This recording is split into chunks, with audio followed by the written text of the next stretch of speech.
जय हिंद दोस्तों, स्वागत है आप सबका अपने प्लेटफॉर्म जीएस सारथी अड्डा पे। तो प्यारे बच्चों, हर रोज की भांति आज हम फिर लुसेंट ऑब्जेक्टिव पीवाईक्यू के इस सीरीज में जुड़ेंगे, जहां हम 76 से 90 तक के प्रश्नों को देखेंगे। प्यारे बच्चों, हर प्रश्न के साथ साथ उसका एक्सप्लेनेशन दिया गया है और एक्सप्लेनेशन को ऐसे तैयार किया गया है ताकि आपके प्रश्न का कंसेप्ट तो क्लियर हो ही साथ उस प्रश्न से और कौन कौन से प्रश्न बनाए जा सकते हैं या उससे और कौन कौन से पॉइंट बन सकते हैं, इन सभी को कवर किया गया है। इस जो एक्सप्लेनेशन है, इस एक्सप्लेनेशन को एनसीईआरटी, लुसेंट थ्योरी और साथ में अन्य प्राइवेट बुकों से भी एक कलेक्शन लेकर के इसको बनाया गया है। तो ध्यान से एक एक प्रश्न को कीजिए और प्रश्न के साथ साथ एक्सप्लेनेशन को जरूर कीजिए। यदि आप प्रश्न और एक्सप्लेनेशन एक साथ करते हैं तो आपका एक भी प्रश्न एग्जाम में नहीं छूटेगा मॉडर्न हिस्ट्री का, ये वादा है आपसे मेरा, क्योंकि सभी प्रश्न पीवाईक्यू, एमसीक्यू और साथ साथ जो एक्सप्लेनेशन मिलेगा वह अपने आप में बेहतरीन है। पहला प्रश्न है कि अहमदिया आंदोलन या कादियानी आंदोलन जो 1889 या 90 में शुरू हुआ था, किसने प्रारंभ किया था? चार ऑप्शन आपके सामने है। ऑप्शन नंबर ए है मिर्जा गुलाम अहमद, बी सर सैयद अहमद, सी रशीद अहमद और डी हुसैन अहमद। तो प्यारे बच्चों, इसका आंसर हो जाएगा option number A, Mirza Ghulam Ahmad. Mirza Ghulam Ahmad इसका आंसर हो जाएगा। अब एक्सप्लेनेशन में हम एक एक पॉइंट को कवर करेंगे और साथ में कौन कौन से प्रश्न बनाए जा सकते हैं, इन सभी पॉइंट को कवर किया गया है। पहला है कि प्रश्न पूछ सकता है कि अहमदिया आंदोलन कब प्रारंभ किया गया था? तो आपको याद रखना है कि 1889 से 90 में किया था। और किसने किया था? तो मिर्जा गुलाम अहमद ने किया था। कहां किया था? तो फरीदकोट में किया था। जरूर पूछता है कि इसकी स्थापना कहां हुई थी। अगले पॉइंट में चलते हैं और अगला पॉइंट है कि गुलाम अहमद हिंदू सुधार आंदोलन था। यह किस प्रकार का आंदोलन था? तो हिंदू सुधार आंदोलन था। अब आगे बढ़ते हैं। थियोसोफी और पश्चिमी उदारवादी दृष्टिकोण से प्रभावित थे तथा सभी धर्मों पर आधारित एक अंतरराष्ट्रीय धर्म की स्थापना की कल्पना करते थे। यानी कि जो ये थियोसोफी और पश्चिमी उदारवादी दृष्टिकोण से यह प्रभावित थे कौन? जो गुलाम अहमद फरीद हुआ करते हैं, जो गुलाम अहमद हुआ करते हैं, ये प्रभावित थे और इन्होंने सोचा कि सभी धर्मों को मिलाकर के एक ऐसा अंतरराष्ट्रीय धर्म स्थापित किया जाए जो पूरे विश्व में मान्य हो। इसी को मद्देनजर रखते हुए उन्होंने अहमदिया आंदोलन को क्या किया था? आगे बढ़ाया था और मुसलमानों में आधुनिक बौद्धिक विकास का भी प्रचार करना इनका उद्देश्य था। इनका उद्देश्य यह भी था कि मुसलमानों में आधुनिक बौद्धिक विकास का प्रचार हो सके। ठीक है, अगले प्रश्न की तरफ बढ़ते हैं और अगला प्रश्न है हमारा कि सूची 1 को सूची 2 से मिलान करना है। एक तरफ सूची 1 में आंदोलन है और एक तरफ उसका केंद्र है। मैंने क्या किया है कि हर प्रश्न के सामने उसका डायरेक्ट आंसर दे दिया है ताकि आपको दिक्कत ना हो और आप इसको बिल्कुल सही ढंग से याद कर ले, क्योंकि एग्जाम में ये आगे पीछे हो सकता है, आपको मिलान करना होगा और ऐसे ही देगा कि ए का 1, ए का 2, ए का 1, लेकिन मैं यहाँ ए का 1, बी का 2, सी का 3, डी का 4 कर दिया हूं ताकि आप आसानी से चीजों को समझ सके। ऑप्शन नंबर ए है तायूनी, यानी कि 1839 में जो आंदोलन था उसका केंद्र कहां था? तो उसका केंद्र ढाका था। आपको एक लाइन में याद रखना है। पूछ सकता है तायूनी आंदोलन कब हुआ था? तो 1839 में हुआ था। उसका केंद्र कहां था? तो ढाका था।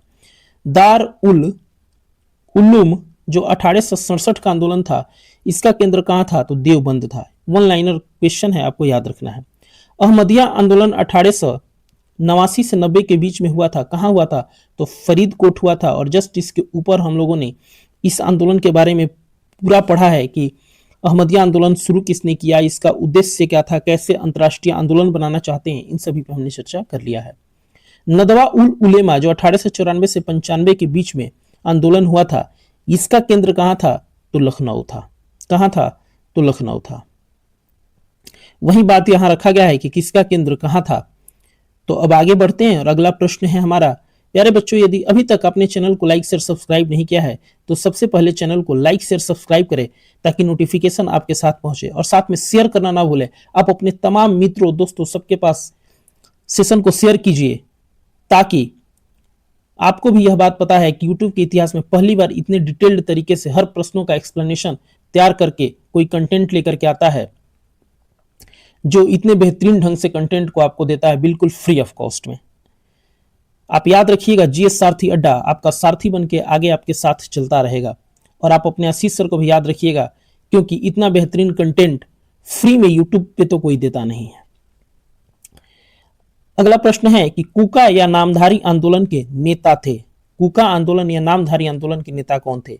भगत जवाहर मल जी थे, या भाई बालक सिंह थे, या बाबा राम सिंह कूका थे? आंसर आप बताएंगे कि कौन थे। तो प्यारे बच्चों, कूका आंदोलन या नामधारी आंदोलन में तीनों प्रमुख नेता थे, तीनों प्रमुख नेता थे, इसलिए इसका आंसर हो जाएगा 1, 2, 3, यानी कि ऑप्शन नंबर डी। अगले प्रश्न की तरफ बढ़ेंगे, उससे पहले एक्सप्लेनेशन देखेंगे कि कूका या नामधारी आंदोलन के प्रमुख नेता बाबा राम सिंह कूका, भगत जवाहर मल और भाई बालक सिंह तीनों हुआ करते हैं। अगला प्रश्न है आपके सामने कि पारसी समुदाय के सामाजिक पुनरुद्धार के लिए बंबई में 1851 में स्थापित किया गया एक सामाजिक धार्मिक संगठन, और यह सामाजिक धार्मिक संगठन कौन सा था? तो रहनुमाई मजदाइन सभा के सदस्य कौन कौन थे? अब यहां से क्या क्या प्रश्न बन सकता है, आप ध्यान रखिए, क्वेश्चन से ही क्या क्या प्रश्न बन सकता है। प्रश्न बन सकता है कि रहनुमाई मजदाइन सभा की स्थापना कब हुई थी? तो 1851 में स्थापित हुई थी। ठीक है, कौन सा समुदाय, किस समुदाय ने किया था? तो पारसी समुदाय ने किया था। अब इस समुदाय या इस सभा के सदस्य कौन कौन थे?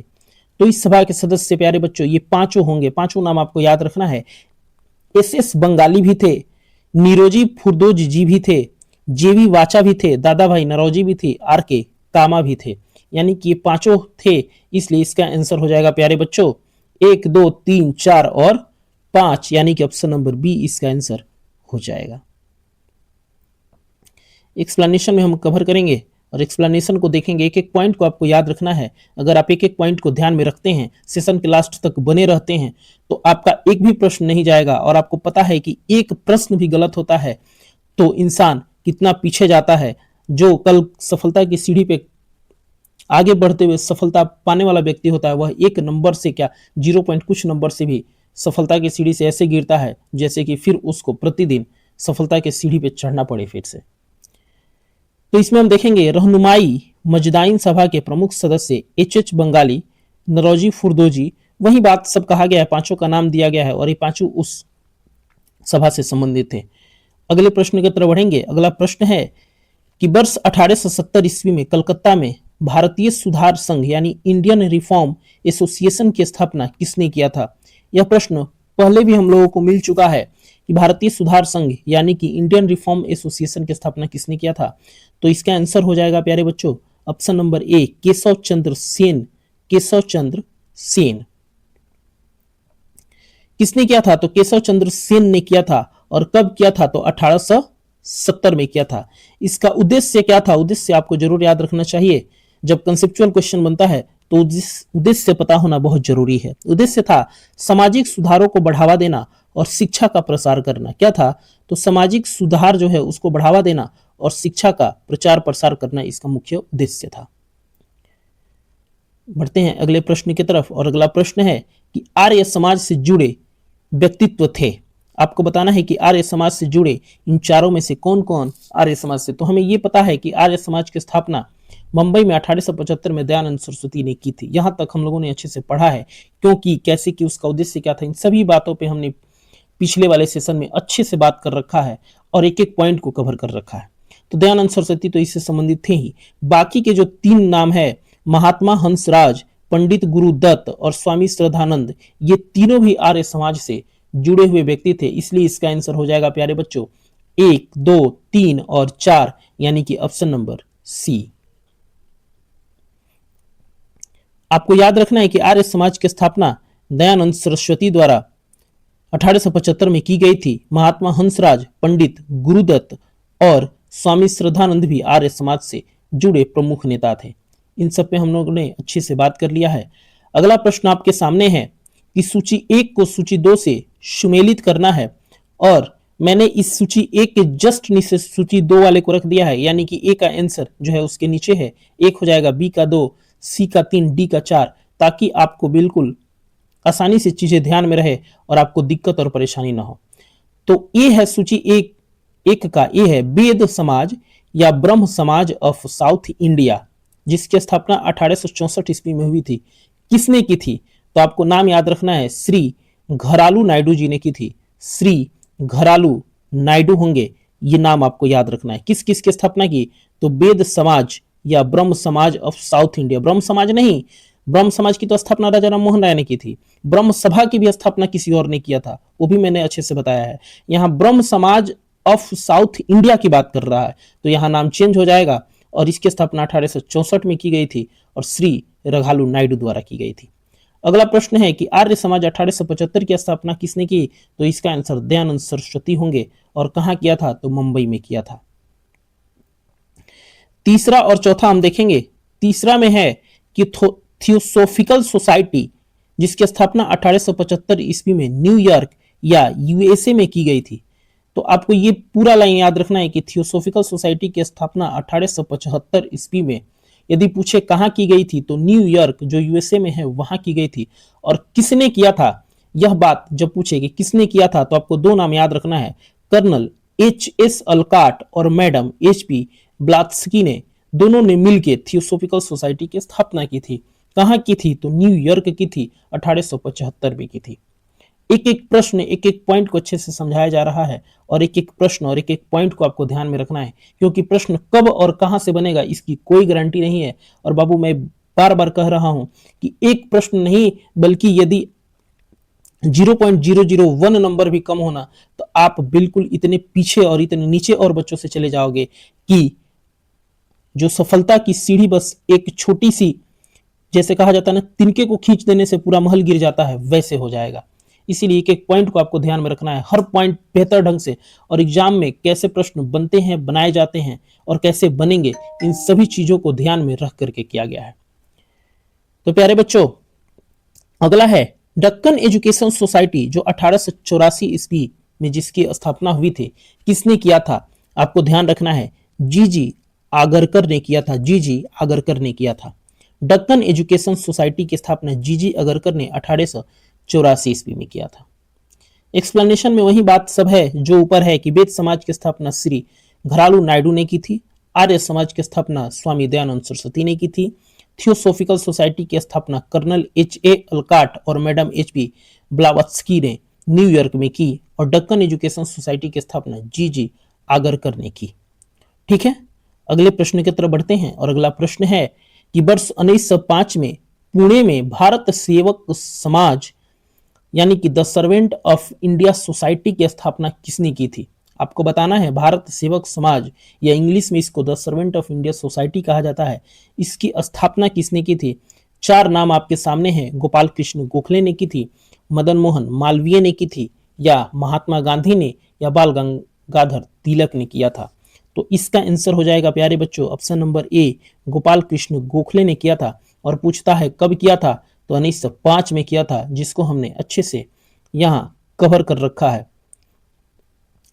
1905 में किया था, पूना में, महाराष्ट्र में किया था। जगह पूछे तो पूना या महाराष्ट्र आपको याद रखना है।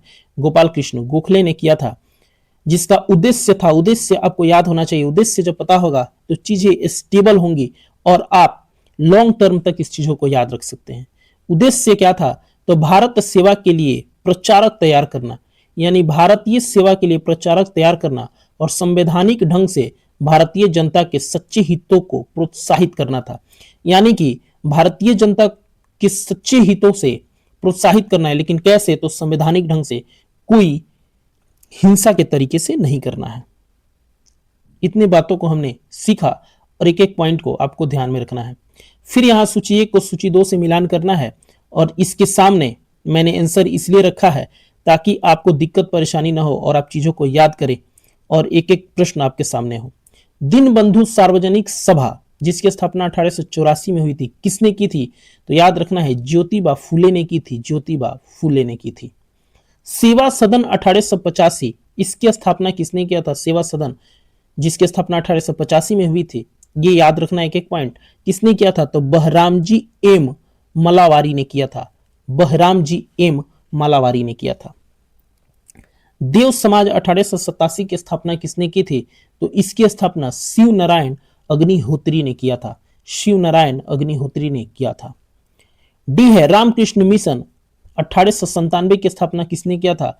तो स्वामी विवेकानंद ने किया था। अपने गुरु के नाम पे किया था। कहां, कैसे, कब, क्यों, उद्देश्य, इन सभी बातों पे हम लोगों ने पिछले सेशन में बात कर रखा है।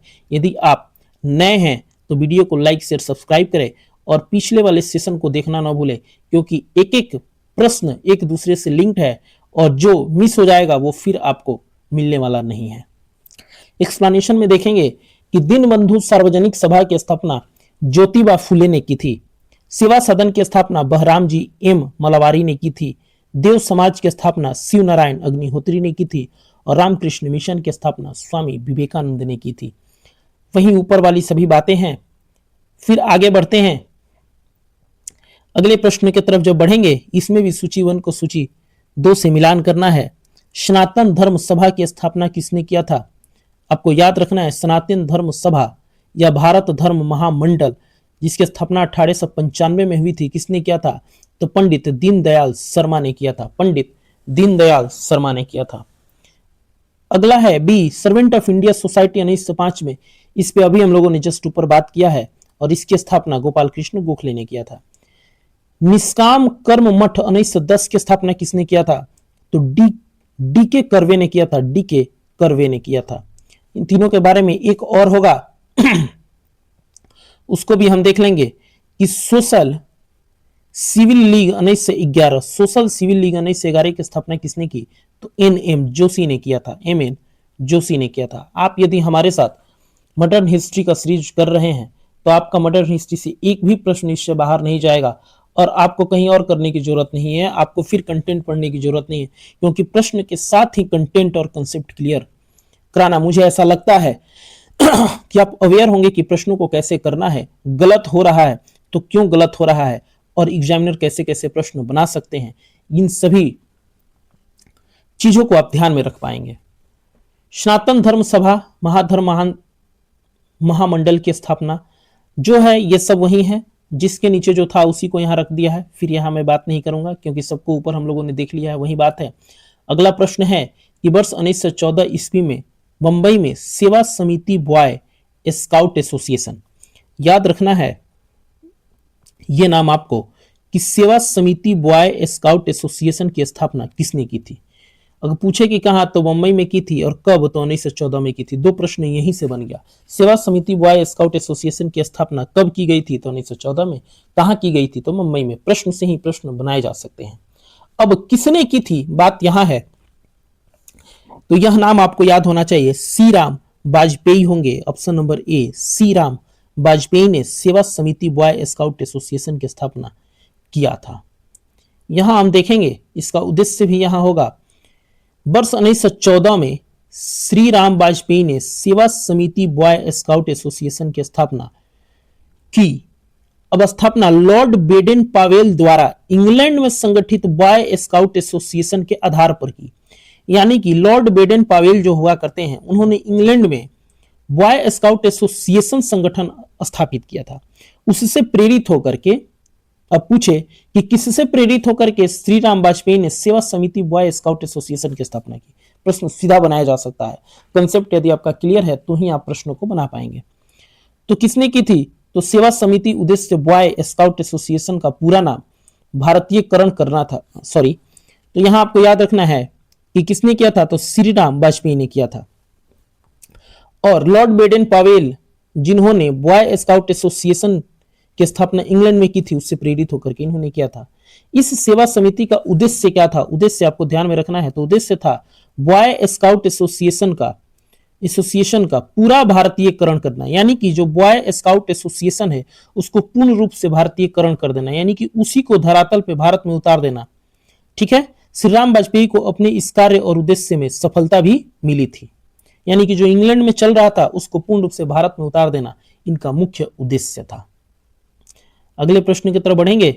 सूची 1 को सूची 2 से मिलान करना है और यहां भी मैंने ए को 2 से, ए को 1, बी का 2, सी का 3 और डी का 4 जो है उसको मैंने लाइन बाय लाइन कर दिया है ताकि आपको दिक्कत ना हो। तो यहां आपको ध्यान रखना है, ननकाना कांड कब हुआ था? तो 1921 में हुआ था। 1921 में ननकाना कांड। बी है स्वर्ण मंदिर के तोसा खानों की चाबी को लेकर के छिड़ा विवाद, यानी कि विवाद कब छिड़ा था? तो 1922 में छिड़ा था। अगला है ढोकेवाला के गुरु का बाग गुरुद्वारा संघर्ष कब हुआ था? तो 1922 में हुआ था।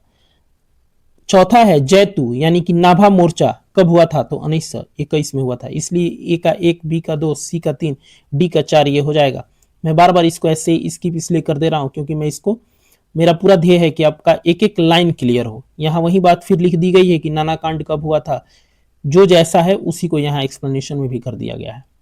अगला प्रश्न है कि 1920 से 25 के दौरान चले अकाली आंदोलन या गुरुद्वारा सुधार आंदोलन के नेता कौन थे? 3 नाम आपके सामने है। क्या करतार सिंह झब्बर थे, या बाबा खड़ग सिंह थे, या मास्टर तारा सिंह थे? तो इसका आंसर प्यारे बच्चों 1, 2, 3 तीनों हो जाएगा। तीनों लोग थे, इसलिए ऑप्शन नंबर डी हो जाएगा। ऑप्शन नंबर डी हो जाएगा। 1, 2, 3 तीनों गुरुद्वारा सुधार आंदोलन से संबंधित थे या उसके नेता थे। अकाली आंदोलन के प्रमुख नेता करतार सिंह झब्बर, बाबा खड़ग सिंह और मास्टर तारा सिंह थे। इस आंदोलन का उद्देश्य, अब उद्देश्य यहां हमें ध्यान में रखना है कि इसका उद्देश्य क्या था? तो उद्देश्य था सिख गुरुद्वारों को ब्रिटिश शासन से मुक्त कराना। उद्देश्य क्या था? पूछ सकता है उद्देश्य क्या था इसका? तो सिख गुरुद्वारों को ब्रिटिश शासन से मुक्त कराना इसका उद्देश्य था। अगले प्रश्न की तरफ बढ़ते हैं और अगला प्रश्न है हमारा कि सिख गुरुद्वारा सुधार अधिनियम कब पारित किया गया था? सिख गुरुद्वारा सुधार अधिनियम कब पारित किया गया था? क्या 1925 में पारित किया गया था, या 1930 में पारित किया गया था, या 1935 में पारित किया गया था, या 1945 में पारित किया गया था? तो इसका आंसर हो जाएगा प्यारे बच्चों ऑप्शन नंबर ए, 1925 में पारित किया गया था। एक्सप्लेनेशन को हम कवर करेंगे, लंबा लेकिन बहुत बेहतरीन और बहुत अच्छा एक्सप्लेनेशन है, जिसे हम जब देखेंगे तो एक एक लाइन को और एक एक पॉइंट को देखते समझते चलेंगे। चलिए, सिखों में धर्म सुधार आंदोलन के अग्रदूत किसे माना जाता है? यदि पूछे कि सिख में धर्म सुधार आंदोलन के अग्रदूत किसे माना जाता है, तो आपको याद रखना है दयाल दास एक नाम याद रखना है, जिन्हें सिख धर्म के सुधार आंदोलन का अग्रदूत माना जाता है। इन्होंने सिखों में प्रचलित हिंदू रीति रिवाजों के विरुद्ध उपदेश दिए, यानी कि जो सिख में हिंदू रीति रिवाज, सिख धर्म में हिंदू रीति रिवाज था, उसके विरुद्ध उपदेश दिया और मूर्ति पूजा का विरोध इन्होंने किया। याद रखना है कि किसका विरोध किया? तो मूर्ति पूजा का भी ये भी विरोध किए। उन्होंने अनुयायी निरंकारी कहलाए। उनके अनुयायी मतलब उनके जो अनुयायी थे वह निरंकारी कहलाए। उनके पुत्र दरबारा सिंह ने निरंकारी आंदोलन को पंजाब और उत्तर पश्चिम सीमा प्रांत में बहुत प्रचलित किया। याद रखना है इनके एक पुत्र थे जिनका नाम था दरबारा सिंह, और इन्होंने निरंकारी आंदोलन को पंजाब में और उत्तर पश्चिमी सीमा प्रांत में बहुत प्रचलित किया था। 1815 ईस्वी में राम सिंह के नेतृत्व में नामधारियों का सिख सुधार आंदोलन शुरू हुआ। कब हुआ नामधारियों का सिख सुधार आंदोलन? तो 1815 में। किसके नेतृत्व में? तो राम सिंह के नेतृत्व में नामधारियों का सिख सुधार आंदोलन शुरू हुआ, जो धर्म और नैतिकता से सादगी के पक्षधर थे। धर्म और नैतिकता में सादगी के क्या थे? तो पक्षधर थे। वे भक्ति संगीत पर जोर देते और सफेद कपड़े पहनते थे। किस प्रकार के कपड़े पहनते थे? तो सफेद कपड़े पहनते थे। किंतु वे अंग्रेजों द्वारा पकड़े लिए गए और रंगून भेज दिए गए, यानी कि बाद में अंग्रेज इन्हें क्या करता है? पकड़ लेता है और इन्हें रंगून भेज देता है। रंगून निर्वासित कर दिया जाता है। पाश्चात्य शिक्षा के लाभों को, पाश्चात्य का मतलब होता है पश्चिमी शिक्षा, जो अंग्रेजी शिक्षा थी उससे आप जोड़ सकते हैं, यानी कि पश्चिमी शिक्षा के लाभों को सिख समाज तक पहुंचाने के लिए 1892 ईस्वी में अमृतसर में खालसा कॉलेज की स्थापना की गई। ये याद रखना है कि अमृतसर में खालसा कॉलेज की स्थापना कब की गई? तो 1892 में की गई, जो आगे चलकर गुरु नानक विश्वविद्यालय बना। अब पूछ सकता है कि इसको परिवर्तित करके कौन सा विश्वविद्यालय बना? तो गुरु नानक विश्वविद्यालय बना। वर्ष 1920 में गुरुद्वारों के महत्व के खिलाफ अकाली आंदोलन चला। अकाली आंदोलन कब चला? तो अकाली आंदोलन 1920 में चला गुरुद्वारों के महत्व के खिलाफ। 1922 में गुरुद्वारा प्रबंध एक्ट पारित हुआ। पूछता है कि गुरुद्वारा प्रबंध एक्ट कब पारित हुआ? तो 1922 में पारित हुआ और आंदोलन चला। वर्ष 1925 में इसे संशोधित कर यानी कि वर्ष 1925 में संशोधित कर दिया गया और शिरोमणि गुरुद्वारा प्रबंध कमेटी कर दिया गया। यानी कि जो 1922 का गुरुद्वारा प्रबंध एक्ट था, इसको संशोधित करके 1925 में शिरोमणि गुरुद्वारा प्रबंध कमेटी कर दिया गया। आज का आखिरी प्रश्न आपके सामने है और उम्मीद है कि आपको आज का सेशन बहुत बेहतर लगा होगा। तो यदि आपको यह सेशन बेहतर लगता हो तो चैनल को लाइक शेयर सब्सक्राइब करें, साथ ही साथ सपोर्ट करें ताकि यह चैनल आपके साथ साथ ऐसे ही आगे बढ़े और आपकी सफलता के मार्ग को और सुनिश्चित करे। आज का आखिरी प्रश्न है कि अल हिलाल एवं अल बिलाल समाचार पत्र के संपादक थे। अल हिलाल और अल बिलाल समाचार पत्र के संपादक थे सैयद अहमद खां या सिबली नोमानी या अबुल कलाम आजाद या इनमें से कोई नहीं। तो इसका आंसर हो जाएगा option number C, Abul Kalam Azad हुआ करते थे। वही बात है कि अल हिलाल अल बिलाल समाचार पत्र को मौलाना अबुल कलाम आजाद ने कलकत्ता से उर्दू में निकालते थे। कहां से निकालते थे? तो कलकत्ता से उर्दू में निकालते थे। थोड़ा थोड़ा टाइपिंग मिस्टेक हो जाता है। अबुल कलाम आजाद कलकत्ता से उर्दू में निकालते थे, तो आजाद ने ये हो जाता है, तो इसलिए आपको ध्यान देना है कि अबुल कलाम आजाद कलकत्ता से उर्दू में निकालते थे। किस भाषा में निकालते थे? तो उर्दू में। और कहां निकालते थे? तो कलकत्ता में निकालते थे। तो प्यारे बच्चों, इसी के साथ आज का हमारा यह सेशन समाप्त होता है। कंसेप्ट क्लियर तो रिजल्ट क्लियर, ये 100% सत्य है। यदि आपका कंसेप्ट क्लियर होता है तो ऐसे ही आपकी सफलता का पताका फहराएगा और आपका रिजल्ट भी क्लियर होगा। और ये सारथी अड्डा हमेशा आपके साथ ऐसा ही आपका सारथी बन के चलता रहेगा और आपकी सफलता को और सुनिश्चित करेगा। और जब तक आप सफल नहीं होते हैं तब तक आपका सारथी आपके साथ ऐसे ही बना रहेगा। तो फिर मिलते हैं अगले सेशन में। और हमारा घटना चक्र का जो सेशन है वह भी चल रहा है प्रतिदिन, एक लुसेंट का और एक जो BPSC Bihar public service commission के लिए घटना चक्र का बीपीएससी पूर्वावलोकन आता है, जिसमें आज तक के जितने बीपीएससी के प्रश्न है, जितने बीपीएससी में प्रश्न पूछे गए हैं, वो प्रश्न और उनका एक्सप्लेनेशन है। लगभग 33 वर्षों का प्रश्न बीपीएससी में पूछे गए। बीपीएससी ही नहीं बल्कि बीपीएससी के थ्रू जितने परीक्षा हुए हैं, बीपीएससी के थ्रू सीडीपीओ, फिर आपके बीपीएससी के साथ बीपीएससी टीआरई, और फिर जितने भी पंचायती में बीपीएससी के थ्रू एग्जाम होते हैं, उन सभी प्रश्नों का संकलन दिया गया है, उसको भी हम कवर कर रहे हैं, ताकि बिहार में यदि मॉडर्न हिस्ट्री पूछे तो मॉडर्न हिस्ट्री का एक भी प्रश्न आप मिस न करें और आप 100 में 100 प्रश्न करके आए। Thank you. फिर मिलते हैं अगले वीडियो में, तब तक के लिए बाय बाय, टेक केयर।